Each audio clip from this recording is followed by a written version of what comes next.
My name is Daphne Rowe, and I'm 34 years old. Up until a week ago, if you'd driven past my life, you'd probably have thought, she's fine, she's safe, she's got it together.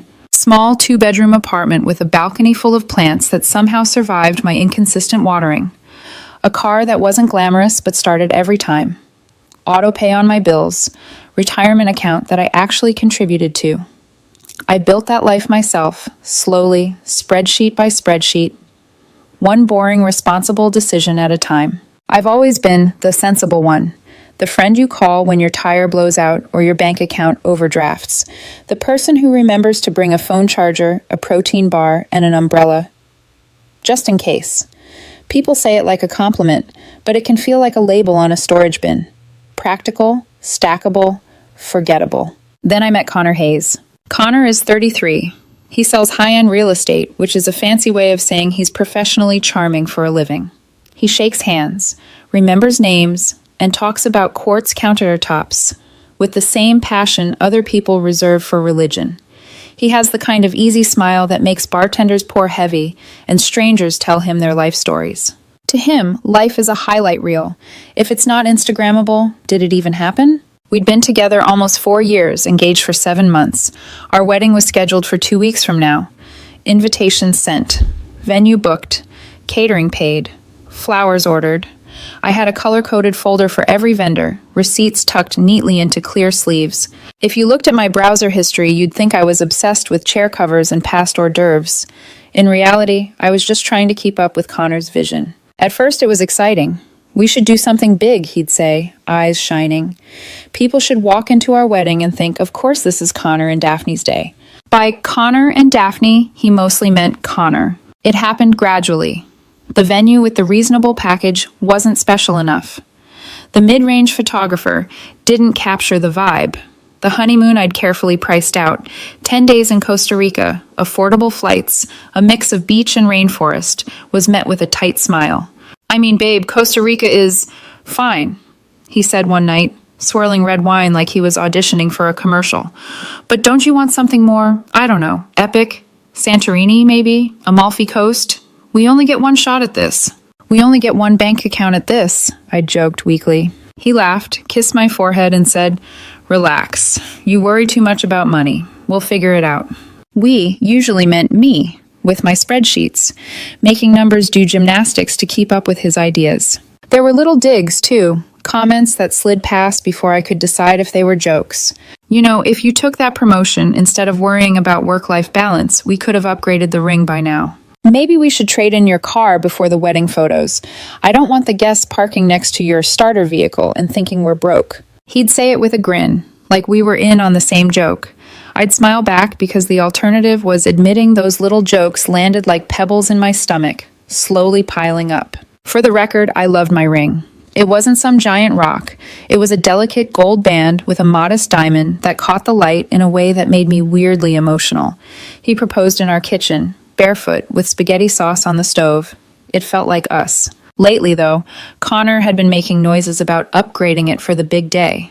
It's just, everyone knows I do well, he said once, scrolling through an Instagram feed full of shimmering halos and massive stones. I don't want people thinking I cheaped out on you. It reflects on me, you know? I remember staring at him and thinking, does anything in your world not reflect on you? Still, I told myself he was just nervous. Weddings make people weird, right? Maybe this was just his version of cold feet, obsessing over aesthetics instead of bolting. The breaking point came on a Thursday night. Connor had planned a guys' night at our apartment. His best friend Nate, his coworker Dylan, and his cousin Hannah, who, despite being family, fit in better with the boys than any of their girlfriends did. I was supposed to be at my friend Lena's, drinking wine and dissecting bridesmaid dress options, but Lena texted an hour before to say her kid had a fever and she needed a rain check. No worries, I'd replied, shoving my phone back in my bag. We'll reschedule. By 9 p.m., I was exhausted. Work had been a mess, and all I wanted was my bed, my softest t-shirt, and maybe 10 minutes of silence before I crashed. Connor had told me they'd probably be wrapping up by then anyway. Don't worry, babe, he'd said earlier. We'll be done by 9. I know you like your grandma bedtime. He'd laughed. I'd laugh too, because that's what you do when the person you love turns your self-care into a punchline. When I pulled into our parking lot, I could see the glow of our living room lights through the third-floor windows. Music pulsed faintly in the air. I told myself I'd just slip in, wave hello, and retreat to the bedroom. No big deal. I opened the front door quietly, out of habit. Old apartment building, thin walls, shoes by the mat, keys in the bowl, the familiar little rituals that used to feel like home. Laughter drifted down the hallway. Male voices, the clink of bottles. I could smell beer and something charred. Dylan's idea of grilling. I was halfway to the bedroom when I heard my name. I'm just saying, Connor's voice rose above the others, looser, sharper around the edges than usual. If Daphne really wants to marry me, she's got to prove she's worth it. I stopped walking. Nate's laugh floated over the music. Dude, she said yes to you. Isn't that proof enough? No, man, you don't get it. Connor's tone shifted, a mix of complaint and bravado. I'm not trying to have some basic wedding and then spend the rest of my life in a basic apartment with a basic life. I work my ass off. I want a partner who matches that, you know? Someone who looks like my life. Hannah whistled low. You're cold, Con. He chuckled. I'm just being honest. Like, I told her I wanted to do Santorini for the honeymoon.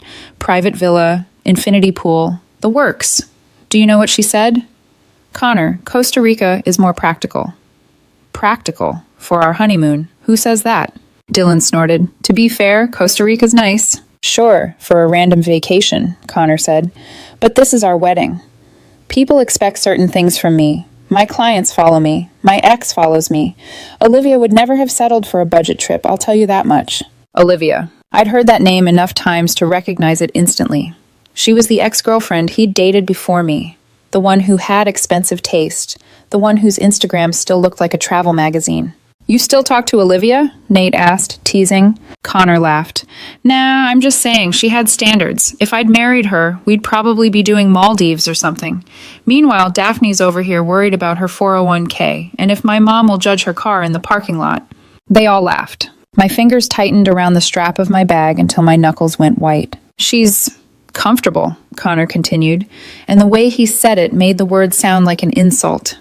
She's nice. Safe. But sometimes I look at my buddies' girlfriends, no offense guys, and they're out here with designer bags, flying to Tulum on a random weekend, posting all this fire content. And I'm thinking, did I sell myself short? Nate's voice softened. Come on, man. Daphne's good to you. Yeah, she is, Connor said quickly, like he knew he'd crossed some invisible line and needed to walk it back. I'm not saying she's bad. I'm just saying, if she wants to be my wife, she needs to show me she can level up. Take some risks. Stop clutching her savings like a security blanket. I can't be the only one carrying the impressive part of this relationship. My heart pounded so loudly I was amazed they couldn't hear it through the wall. She's already planning everything, right? Hannah asked. Isn't that enough? That's the bare minimum, Connor said. Anyone can call vendors. I'm talking about the lifestyle. My clients are going to be there. My boss is going to be there. This is my brand on display. I can't walk into my own wedding looking like I settled. If she doesn't step up, maybe I'm marrying the wrong person. Silence. Then a low, uncomfortable murmur. Dylan tried to make a joke out of it. So what? You going to call up Olivia, see if she's free in 2 weeks? They laughed again. My body felt like it had split in two. One part of me was still standing in the hallway, staring at the closed door to the living room. The other part was floating somewhere above my own head, watching a movie where the heroine finally hears the director's commentary about her life, and it's brutal. I thought about the nights I'd stayed up late, spreadsheets open, trying to make his dream wedding possible without wrecking my future. I thought about the promotion I'd turned down because it came with the kind of hours that would have meant planning our wedding from a laptop in an empty office. I thought about the way he'd smiled when he slipped that delicate ring onto my finger, promising me we were a team. Apparently, I was the only one who believed that. I didn't go into the living room. I didn't storm in and scream. I didn't throw the ring at his feet or make a scene in front of his friends. Instead, I did something that felt very on brand for boring, practical Daphne. I backed away. One slow step, then another, my heart thudding in my ears. I eased the front door open as quietly as I'd come in. The hallway light flickered above me as I slipped out and pulled the door shut behind me. In the parking lot, the air felt colder than it had 10 minutes earlier. I sat in my car with my hands on the steering wheel, staring straight ahead, while Connor's words replayed in my head on a loop. If she really wants to marry me, she's got to prove she's worth it. I can't walk into my own wedding looking like I settled. maybe I'm marrying the wrong person. It hit me, suddenly and completely, that I was studying for an exam I'd never agreed to take. An exam with changing questions and no passing grade, because the man holding the red pen had already decided I was basic. I started the car. I didn't know exactly where I was going until I was already on the highway, city lights blurring at the edges of my vision. Eventually, I pulled into the parking lot of an extended stay hotel I'd driven past 100 times and never really noticed. The lobby smelled like industrial cleaner and burnt coffee. The woman at the front desk didn't ask questions when I slid my card across and said, "One night, please." In the elevator, I stared at my reflection in the mirrored doors. Mascara smudged under my eyes, engagement ring catching the fluorescent light. "Prove you're worth it," I whispered to myself, and something in me snapped cleanly in half. In the bland safety of that beige hotel room, I sat on the edge of the bed and opened the Notes app on my phone. Instead of drafting another to-do list for the wedding, I typed 3 short sentences, my fingers shaking. "Good luck finding someone who meets your standards. The wedding is canceled. Don't contact me." I didn't know exactly how I was going to do it yet, how you even go about unbuilding a wedding that's already half paid for. But I knew one thing with absolute terrifying clarity. If Connor needed me to prove I was worth marrying, then he didn't deserve to marry me at all. And first thing in the morning, I was going to stop taking the test. I didn't sleep much. The hotel room was quiet in that hollow, impersonal way that made every thought echo. The air conditioner hummed, the ice machine down the hall clunked every half hour, and my brain replayed Connor's voice on a loop. If she wants to be my wife, she has to prove she's worth it. I can't walk into my own wedding looking like I settled. At some point, I must have drifted off because I woke up to thin light pushing around the blackout curtains and my phone buzzing angrily on the nightstand. I blinked at the screen. 17 missed calls, 11 texts from Connor, a couple from my best friend Lena asking if everything was okay. I didn't open his messages. I didn't need to read, "Where are you?" or "We need to talk," to know what they would say. My heart rate spiked anyway. For a few minutes, I just sat there, staring at my ring. It still looked like a promise to me. The problem was that I finally understood what kind of promise Connor thought he'd made. Not "I choose you, but I expect you to become someone else." The thought settled over me like a heavy, strange calm. "Okay," I whispered to the empty room. "Let's do this." I opened the Notes app, reread the 3 sentences I'd typed the night before, and felt my stomach flip. "Good luck finding someone who meets your standards. The wedding is canceled. Don't contact me." It didn't feel real yet. It felt like the outline for a future version of me who would be brave enough to follow through. So I did the only thing I know how to do when my life feels like it's spinning out of control. I made a plan. First, money. The wedding wasn't just a date on a calendar. It was a spreadsheet come to life. Deposits, contracts, due dates, all those tidy cells were suddenly landmines. I pulled my laptop from my bag, the same way I had 1,000 times before. Only this time I wasn't trying to make the numbers work. I was trying to stop them. Email after email, confirmation after confirmation. The venue, the caterer, the florist, photographer, DJ, cake, honeymoon package. My cursor hovered over the first contact. The venue. I took a breath and hit call. "Good morning, Crescent Hall. This is Mariah." A bright voice chirped into my ear. "Hi, Mariah. This is Daphne Rowe. We have a wedding booked for 2 weeks from Saturday for Daphne Rowe and Connor Hayes." "Oh yes, hi Daphne." Papers rustled. "We're really excited for your big day. How can I help?" My throat tightened. I stared at the generic framed art above the hotel desk and forced myself to speak. I need to cancel." Silence, then cautiously, "Cancel the final walkthrough or—" "The wedding," I said. My voice sounded strangely calm, like I was canceling a dentist appointment, not detonating my future. "There's been a family emergency. We can't go through with it." I hated the lie, but I didn't have the emotional bandwidth to explain that the emergency was my fiancé's ego. More rustling. "I'm so sorry to hear that," she said gently. "Let me pull up your contract." I already knew what it said. I'd read it 3 times before we signed, trying to protect us from exactly this scenario. The irony almost made me laugh. "Okay," Mariah said after a minute. "So, you paid a $5,000 non-refundable deposit to secure the date, and an additional $8,000 toward the remaining balance. The deposit is, I'm afraid that's still non-refundable, but we can waive the final $12,000 that would have been due next week. So, lose $5,000, save $12,000. $9,000 vanished in my head in the original story. Now it was starting here, bleeding out in numbers and terms and polite apologies. "I understand," I said. Could you put a notice on the door for any appointments we had scheduled? I stumbled over the word. "Connor, my ex-fiancé, might still show up for the final walkthrough. I'd rather not have your staff blindsided." "Of course," she said immediately. "We'll post a sign noting the event has been canceled. Again, I'm really sorry, Ms. Rowe." "Me too," I said, and for the first time I meant it in a way that had nothing to do with money. Next, the caterer. Another cheerful voice. Another apology. Another $3,000 deposit down the drain. Another $7,000 in future payments canceled. By the time I got through the florist, the photographer, the DJ, and the cake baker, my coffee had gone cold. My notebook, yes, I brought it because I am who I am, was filled with numbers and check marks and words like non-refundable and waived. Each call felt like peeling off another layer of skin. Each "I'm so sorry, but I understand" from a stranger made it clearer. I wasn't just calling off a party, I was dismantling a fantasy version of my life, one invoice at a time. The honeymoon was the easiest. I'd booked our Costa Rica trip through a site with flexible cancellations because I'd wanted the safety net. Connor had rolled his eyes at me for it. "Babe, no one cancels their honeymoon," he'd said. "You worry too much." Now, when the customer service rep told me there'd be a $200 processing fee, but the rest would be refunded, I almost laughed. $200 to get out of a honeymoon with a man who thought I was an accessory to his brand? Best deal I'd ever made. By noon, our wedding no longer existed anywhere except in my inbox and a pile of vendor contracts. I stared at the spreadsheet I'd kept so obsessively up to date. Color-coded cells, neat formulas, the total cost highlighted at the bottom. I updated the numbers mechanically, reflecting the deposits lost and the balances canceled. The final figure stared back at me. Roughly $9,000 gone. About $25,000 I would never have to pay.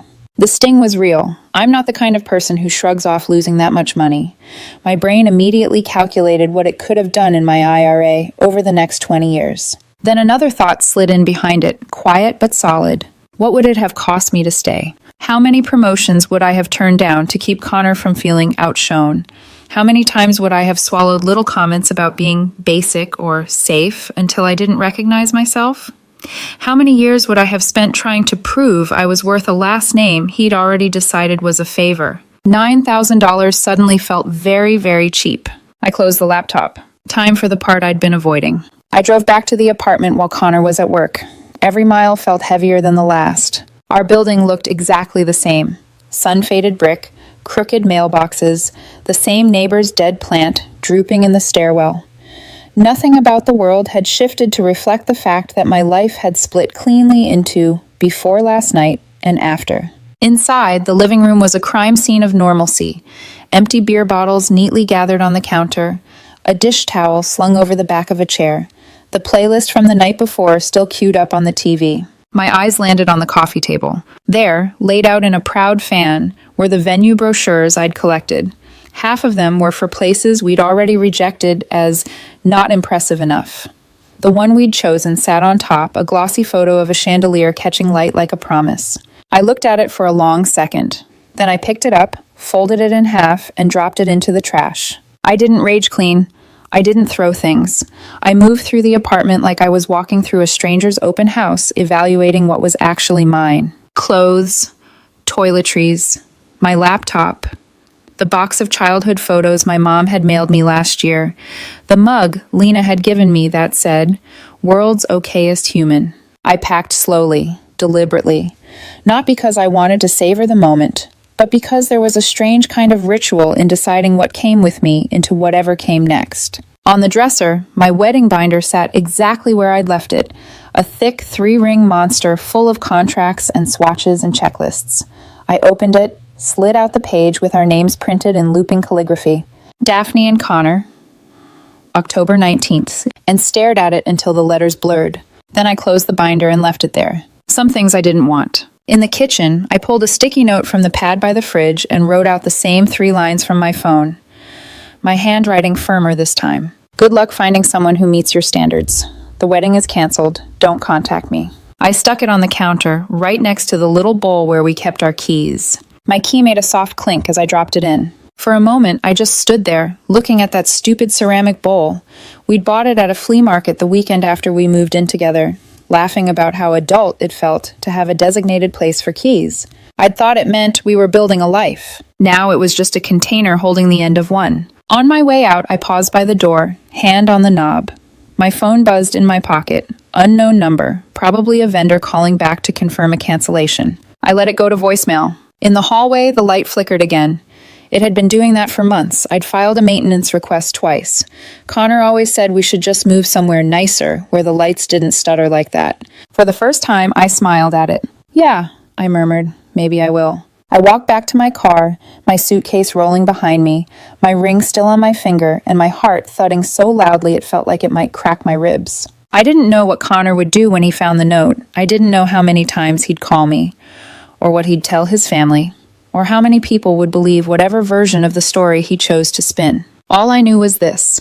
By noon on a random Friday, I'd canceled a wedding, ended an engagement, and bought myself a life where I would never again have to prove I was worth standing next to a man who thought he was a prize. Back at the hotel, I slid my keycard, stepped into the same beige room, and finally took off my ring. The indentation on my finger throbbed, pale and tender. I placed the ring on the nightstand next to my phone. It started buzzing almost immediately, Connor's name lighting up the screen over and over as if he could feel the empty space on my hand from across the city. I watched it vibrate itself across the wood, then reached out, put the phone on silent, and turned it face down. If there was one thing I was sure of, it was this. Whatever test he thought I'd failed, I was done taking it.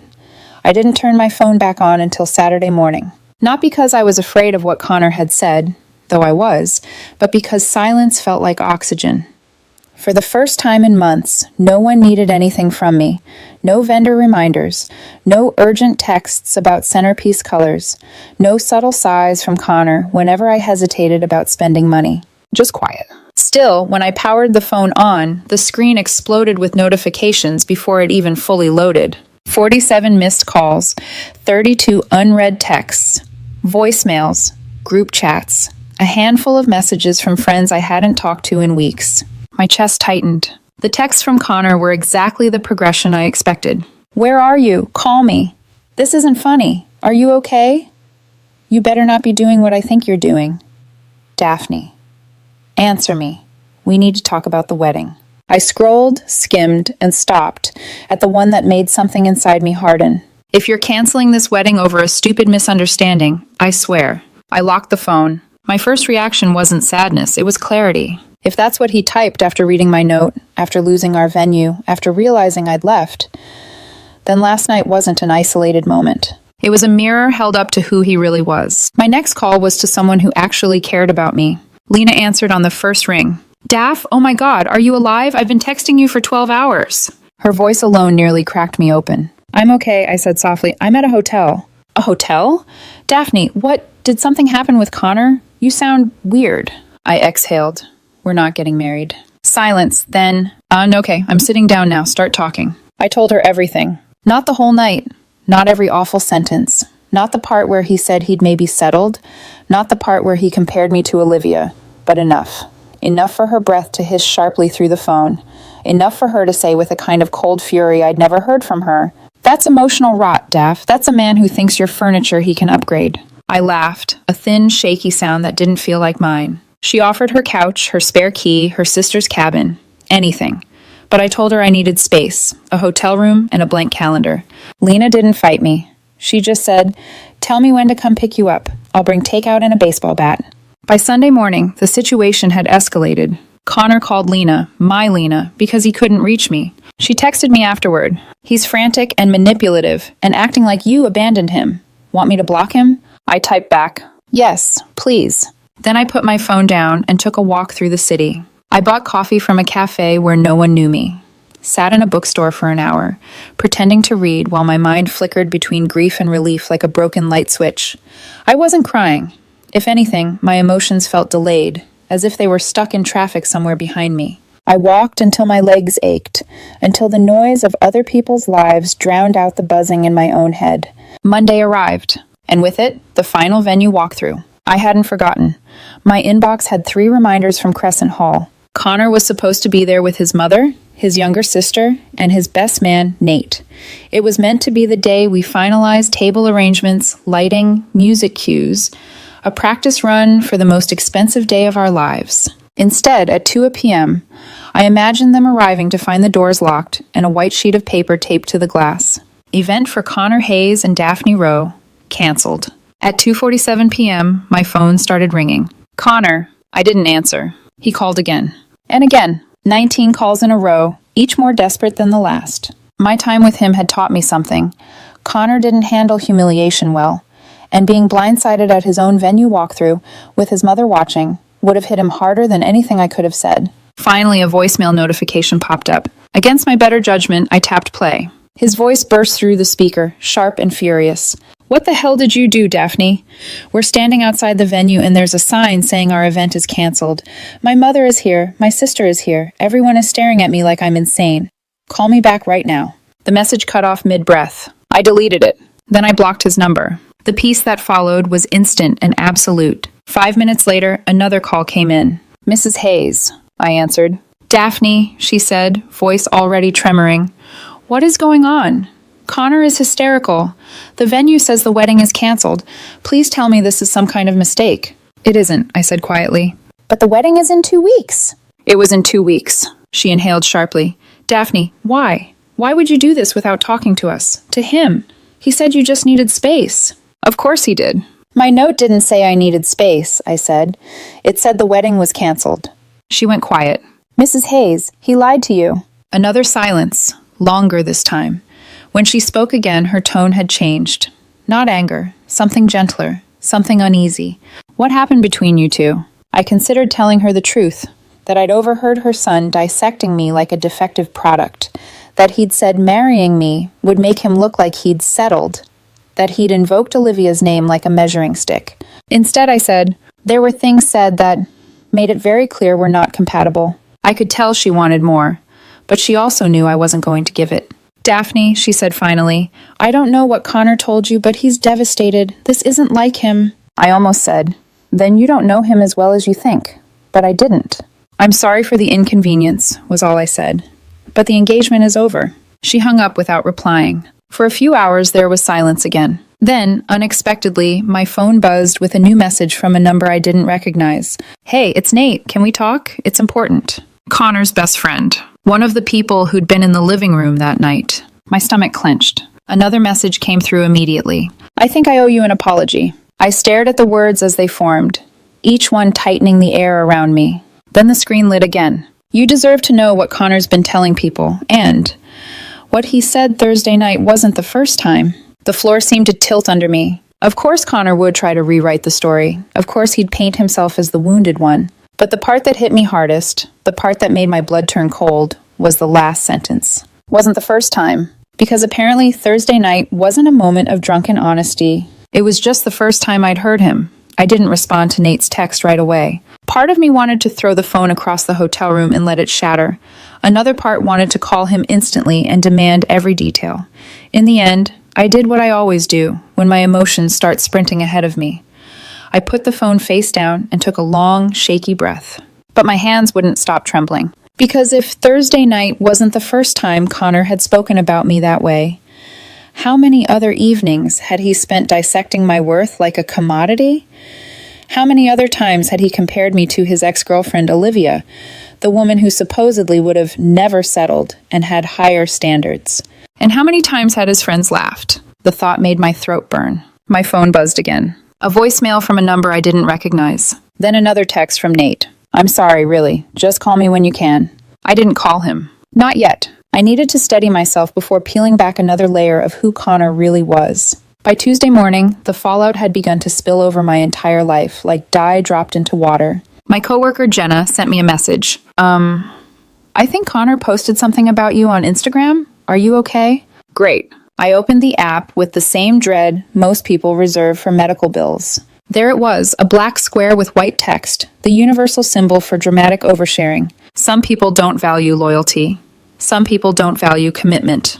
I hope you find what you're looking for. No names, but everyone knew our wedding was 2 weeks away. A few comments already. Stay strong, man. Women can be so cold sometimes. You deserve better, bro. I felt my jaw clench. Of course he'd go public before going honest. Of course he'd frame himself as the abandoned one. It was easier than admitting what he'd said about me. Easier than facing how he'd humiliated himself at the venue doors. I closed the app. Blocked him there too. Around noon, my phone rang again. Mrs. Hayes, again. I hesitated, then answered. Her voice was quieter this time. Daphne, I talked to Connor. I said nothing. She exhaled shakily. He told me you canceled everything without explanation. He said you didn't even have the decency to tell him to his face. Of course he did. I left him a note, I said calmly. A note, she repeated, like she was testing the word for cracks. What did it say? That the wedding was canceled, and that he should not contact me. She fell quiet. I could picture her sitting at her kitchen table, hand pressed to her forehead, trying to put together two versions of the same story. Daphne, was there someone else? She whispered. It took me a moment to understand. No, I said, stunned. Absolutely not. She let out a breath that sounded half relieved, half confused. Then why? She asked softly. Why walk away like this? There it was, the question I'd been waiting for. The question I'd avoided answering for myself, let alone anyone else. I swallowed.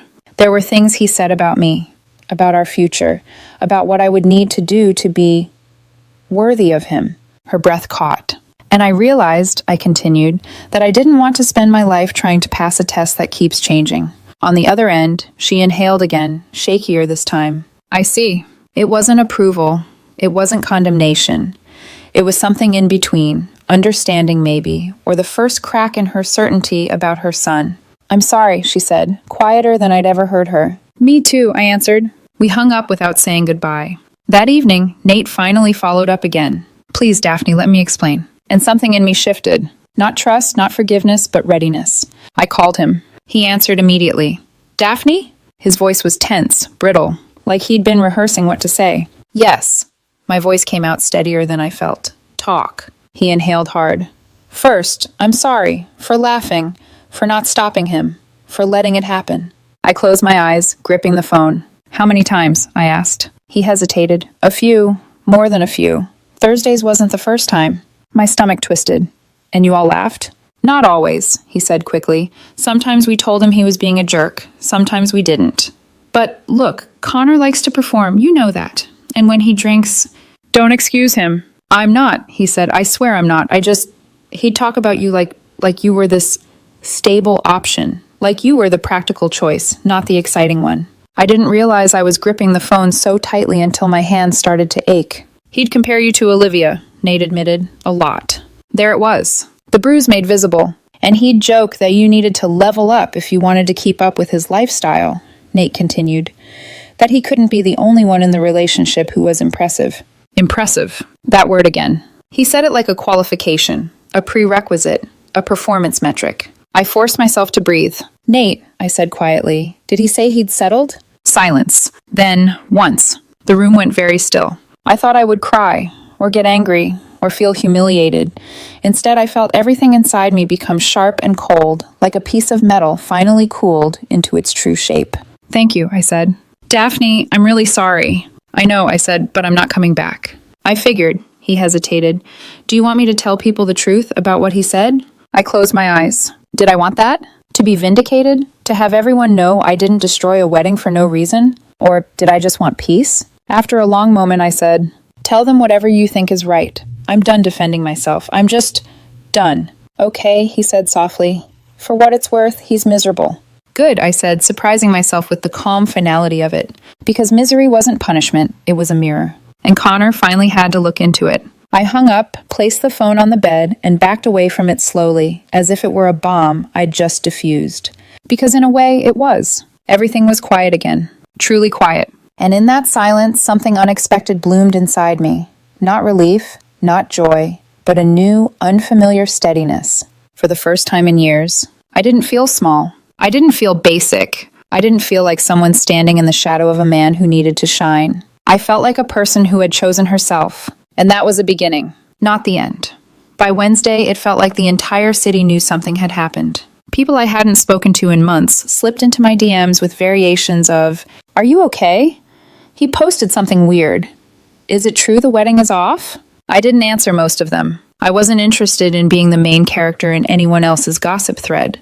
I wasn't going to write a manifesto explaining that my fiancé had treated me like a resume to be evaluated instead of a partner to be loved. Still, the narrative was shifting. Nate had apparently spoken to Dylan. Dylan told Hannah. Hannah told two of Connor's coworkers. And since people love to talk, especially when a wedding blows up spectacularly, by Thursday morning, even mutual acquaintances were reposting quotes like, "Respect the partner who stays low maintenance. They're the backbone of the relationship." It didn't take a genius to see where the wind was blowing. Meanwhile, Connor's heartbreak posts started disappearing one by one, deleted quietly, like he hoped people wouldn't notice the vanishing evidence of his victim's storyline. But people noticed. Comment sections had receipts now. One post still had a comment that hadn't been taken down fast enough. "Is this about Daphne? Didn't you say she needed to prove herself? Yikes, bro."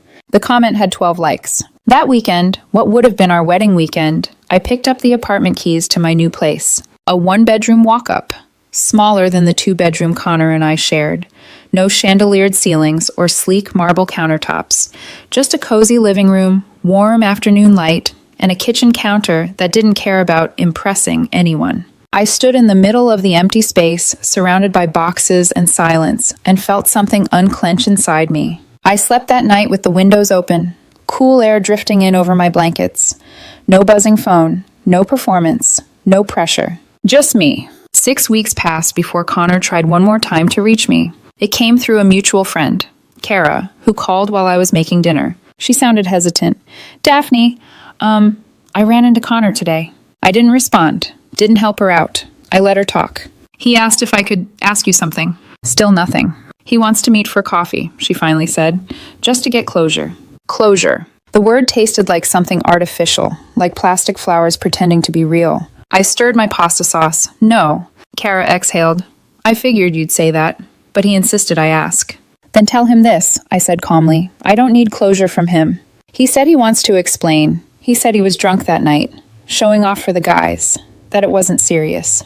I let out a soft, humorless laugh. "He said those things because he believed them," I said, "not because he was drunk." Kara stayed quiet. "And even if he didn't," I added, "I deserve someone who respects me when I'm not in the room, someone who doesn't use me as a talking point to boost his ego." "Yeah," she whispered. "I think you do too." When we hung up, I felt not triumphant, not bitter, just steady. Like a puzzle piece had finally clicked into place. 3 months after the canceled wedding, I found myself sitting at a cafe on a quiet Saturday morning, journal open, sunlight warming my arms. My ring finger had lost the indentation. My bank account was slowly recovering. My sleep was deep and dreamless again. I didn't miss him. What I missed was the person I thought he was. The version of Connor who kissed my forehead when I got headaches, who held my hand at the dentist, who danced with me barefoot in the kitchen. That man existed, but only in the parts of our life where no one else was watching. When other people were around, he stepped into a role. Connor, the impressive one. Connor, the achiever. Connor, the prize. And I had been the accessory. Something to complete the picture. A safe choice. Something he could shape, upgrade, or complain about for laughs. I'd spent too long trying to be lovable in his language. Ambitious, glamorous, effortless, expensive. When the truth was that I'd been lovable all along, just not to him. I started dating again in small, cautious ways. Coffee here, a walk there. Nothing serious, nothing demanding. I was learning to listen for red flags in the quiet moments, in the offhand comments, in the jokes that landed too sharply. I was learning to notice how someone talked about me when they thought I wasn't paying attention. And more importantly, I was learning how to choose myself before choosing anyone else. My friend Derek asked me recently if I regretted the way I ended things, if I wished I'd confronted Connor directly before just disappearing from the wedding planning like a ghost. I stirred my tea, thinking it over. "No," I said finally, "I don't regret it." "You don't think it was harsh?" he asked gently. I smiled, not sad, not angry, just honest. "He didn't deserve a confrontation," I said. "He deserved consequences." Derek raised an eyebrow. "That's cold." "No," I said, "it's clarity." I leaned back in my chair, watching people pass on the sidewalk outside the cafe. "Connor would have argued," I said. "He would have defended himself. He would have blamed the alcohol or the stress or the pressure of the wedding. He would have told me I misunderstood, or that he was just joking, or that I was being emotional." Derek nodded slowly. But what he said wasn't in anger, I continued. It wasn't during a fight. It was casual, comfortable, said to friends when he had no reason to pretend. That's who he really was, Derek said quietly. Exactly, I replied, and I'm glad I found out before I spent my life with him. He lifted his cup. To new beginnings? I lifted mine. To never taking a test I didn't sign up for. We clinked mugs. I don't take pleasure in knowing that Connor's been struggling with the social fallout, friends distancing themselves, his mother questioning the version of events he told her, people finally understanding that he wasn't the one who was left without warning. But I don't feel guilty either. He made choices. He chose to talk about me like I was inadequate. He chose to treat our wedding like a performance. He chose to lie when people asked why it ended. He chose to view me as someone who needed to earn his respect. Those choices cost him. My silence didn't destroy our engagement. His words did. Sometimes, when I lie in bed at night, I think about the $9,000 I lost in deposits. It still stings a little. It was a lot of money for me. But then I picture the life I almost stepped into, a lifetime of striving, explaining, proving, trying to be impressive enough. And suddenly, the lost money feels like the best investment I ever made. It bought me freedom. It bought me clarity. It bought me myself. As for Connor's last request for closure, I realized something. I already had closure. I got it the moment I overheard him tell his friends I wasn't worth marrying unless I changed into someone else. I got it the moment he compared me to his ex and laughed. I got it the moment he showed me exactly who he was when he thought I wasn't listening. That was all the closure I needed. Sometimes the universe doesn't whisper. Sometimes it speaks in someone else's careless laughter. And if you're brave enough to hear it, you walk away. Even if it costs you $9,000, even if it costs you the future you thought you were building, even if it costs you the version of yourself who stayed small to keep someone else comfortable, walking away from disrespect isn't cruel. It's necessary.